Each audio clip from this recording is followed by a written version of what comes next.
Welcome to video 2 of the Proof of Concept campaign for Core. Each video details the different aspects of Core and showcases the current direction of the game.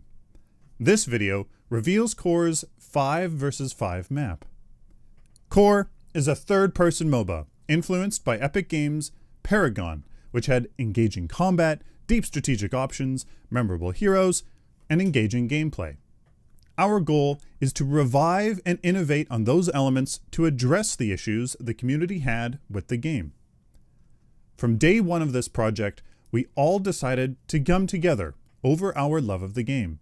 The community was vocal about the missed opportunities. We stated to the community and to ourselves that we were going to take everything that made the game fun and competitive and bring that back. Then, we addressed the issues we all agree existed. Now you get to see where our plans are in aiming to meet that goal. We will build it, test it, and every time we miss the mark, we're going to reload and fire another round. We'll keep going until we get this right, for us and for you, the community that made the game so great. While perfecting the game will take trial and error, this video will cover the design plans currently on the table to revitalize the map gameplay we're all looking for. In other words, we listen to community suggestions and have a list of things we want to present and try out. We'll see what you think in the alpha. As a MOBA, Core features the traditional map layout of 3 lanes separated by 2 jungles. Currently on the slate for testing, Core's jungles consist of 6 unique jungle camps, 2 unique jungle buffs, 4 ember collectors, and 2 significant map objectives. These features will be discussed in depth in the next installment video. Everyone knows that structures are key elements for MOBA gameplay. In Core, their health, armor, and damage are being designed to make them more dangerous and imposing objectives. From additive damage per consecutive shot, locking onto a target that moves into and out of its range as it fires, to increasing structure armor at values as a match goes on, we intend structures to be a strong pillar of Core's gameplay. As structures in a lane are different, so are the lanes themselves and the kind of gameplay they encourage. Each lane is suited for 1 or 2 specific types of heroes, as expected. As the community expressed their greatest desire, the dual lane is going to be optimized for 2v2 combat. ADCs and supports, this is your home turf. Middle lane continues to be for heroes who have high mobility, a long range of influence, or a heavy gameplay impact, since it is the most exposed, vulnerable, but potentially rewarding lane of them all. And finally, in keeping with expectations, off lane is for heroes with high sustainability, 1 vs 1 capabilities, or those who are self-reliant, as they are the most secluded from their team. Each lane competes for supremacy over its territory. They also have lane objectives called wardens that spawn every 4 minutes. The dual lane warden is an economy buff, while the off lane warden buffs your sustain. The middle lane wardens have special mechanics.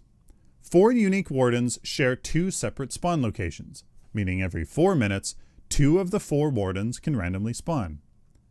These 4 wardens provide a diverse range of buffs, from movement speed to damage over time effects. They won't only be desirable for middle lane heroes though, but for all other teammates as well. Taking advantage of wardens throughout a match will be crucial to claiming victory over your opponents. Another key feature of Core is map verticality, allowing new strategy and competitive elements. You'll find this verticality in the platforms in lane, around towers, and near inhibitors. These elevated locations reward players who creatively make the most of their heroes' kits and who position well. Verticality will also come into play around the wardens, where players are given alternative escape paths and ambush points. Towers are affected by verticality in another way, where elevated paths lead players from the jungle to tower drop-in points that provide either a defensive siege position or an offensive ambush point. To recap, verticality is being implemented as a powerful tool to help facilitate more competitive options in dominating the enemy. Next, a lot of time and effort went into designing the map's geometry, which provides the strongest foundation for Core's other gameplay systems. This is important for many reasons, and we made sure to construct a map that helps build gameplay options throughout its different spaces. Lanes are big enough to accommodate full teamfights, while distances between towers ensures rotation times are high enough to require proper positioning and in-game choices if you wish to attack or defend objectives effectively throughout the map. The geometry is also heavily based on base combat sizes and dimensions like base movement speed and basic attack range, which means great care was given to create a map that feels like a large battlefield while retaining balanced rotation times between its objectives. We have created balanced and competitive combat spaces for this and other future game modes in Core. Our objective when it comes to Core's art style and visual appearance is to live up to the standards and expectations of the community. From its AAA quality assets to its general layout and features, Core aims to recreate the feel of Legacy. By creating sunken jungle paths covered in vegetation, to reintroducing the ancient nature of the environment and structures in the terrain, we hope to instill a grand sense of awe that players will never forget. We hope you enjoyed the map reveal for Core and that you're looking forward to learning more about the game. Stay tuned over the coming days for more videos on the elements and gameplay of Core. We'll see you in 2 days.